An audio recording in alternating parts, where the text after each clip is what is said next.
32 years of age.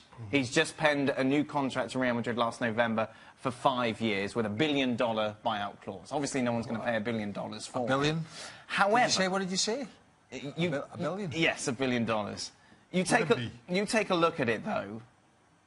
Is it really the end of the world if Real Madrid lose him?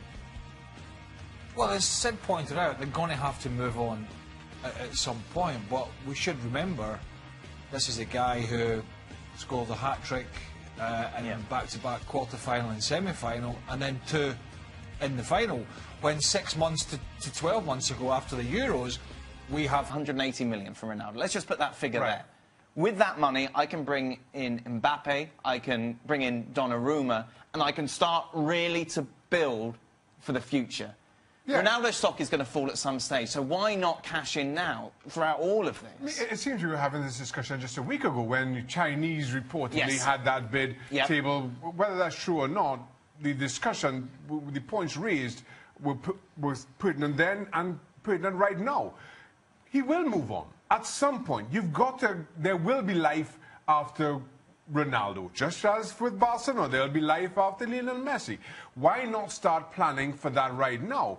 And don't get me wrong, as much as it'll be great to have Ronaldo on board for the next 5 years or whatever it may be, it's not the end of the world if he moves on now. I don't think it's good for the club's brand, for their image, if he moves on under contentious circumstances. But he will move on, contentious or not, at some point. I want to bring Ian Darke into the conversation because inevitably Manchester United fans have got excited over the last few hours because they've always had a great relationship with Cristiano Ronaldo. He had such a successful time at Old Trafford, and there's always been a hint that maybe he'd like to go back to Manchester United. Ian, do you think it's worthwhile, from United's point of view, let's just put that figure, £150 million, say, to come in, to buy Cristiano Ronaldo at 32 years of age? If you were United, would you seriously look into this?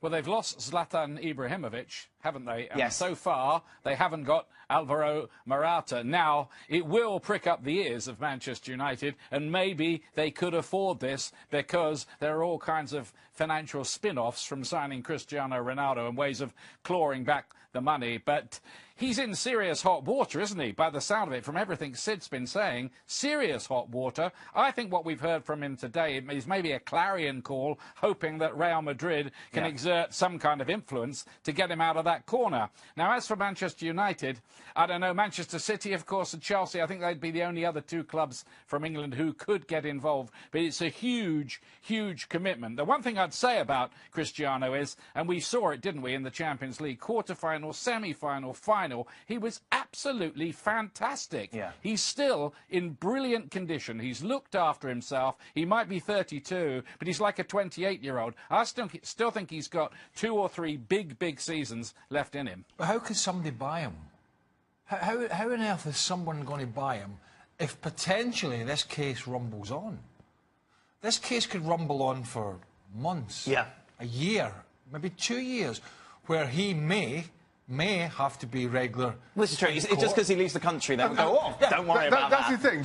So, how can you go to a club in a particular country and not be affected? That club shells out big money, big wages to get one of the world's greatest ever players, and all of a sudden he's hot-footing it back to Spain every whatever it is because he's got this hanging over him. I just don't see how it works. Or somebody pays a rather ridiculous, well, maybe nobody pays $1 billion, but somebody pays an extortionate transfer fee. They don't have any kind of, or they do have agreements with the Spanish authorities. So after you pay all this money for him in terms of a transfer fee, in 2 years' time, he has to do, he's found guilty and has to do time. How, as a club, do you cater for that risk?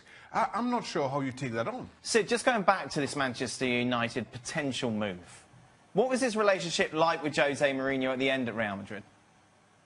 Well, that's the other question mark in all of this, is that as you're talking about Manchester United, a club, as you rightly say, that he's always been extremely fond of. But, and I think we saw this in the Champions League final, the fondness of the relationship was anchored on Sir Alex Ferguson. And he's no longer the manager, and the manager is Jose Mourinho, and as you've just hinted at there in the question, his relationship by the end with Mourinho was difficult. It wasn't good.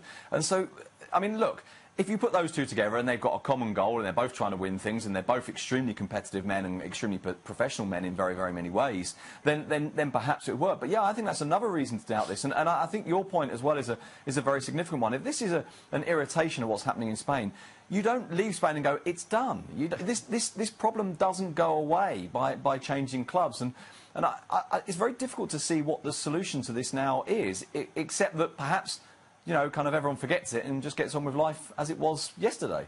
That kind of draws me to my question to you, Sid. How do you think this will end?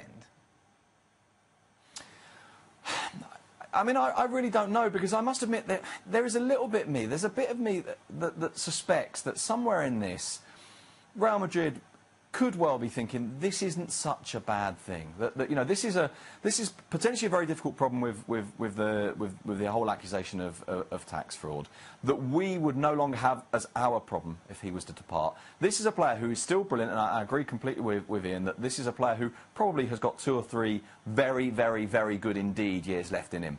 But at some stage you're going to have to replace him, and at that point you would be replacing him for free. So is there a temptation that says, well, let's do it now?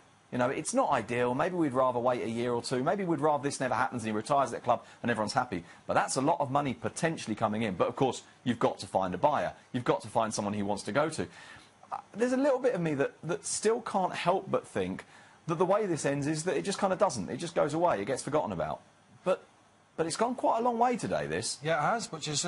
we can be thankful for that, Sid. I mean, what we need now is Messi to say he's leaving Barcelona, and so just to keep the boys going for a while. I mean, it is a huge story, isn't it? I mean, it's a massive... Take away the outside of the football shenanigans and allegations, because that's for a different side of things. The tax. Let's look at the football issues here. One of the greatest players of this generation has just said, after one of the most successful seasons for his club and for him again, he just said, I want out of here. I mean, and we've just, what, a week, and he's at the Confed Cup as well, isn't he? So he's over in Russia, he's still playing, he's still in the spotlight, he's still in the focus.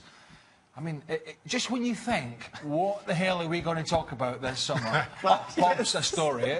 He's going to get 23 months and 29 days, and everybody's happy. You think that's that, chap? Yeah, we say nothing.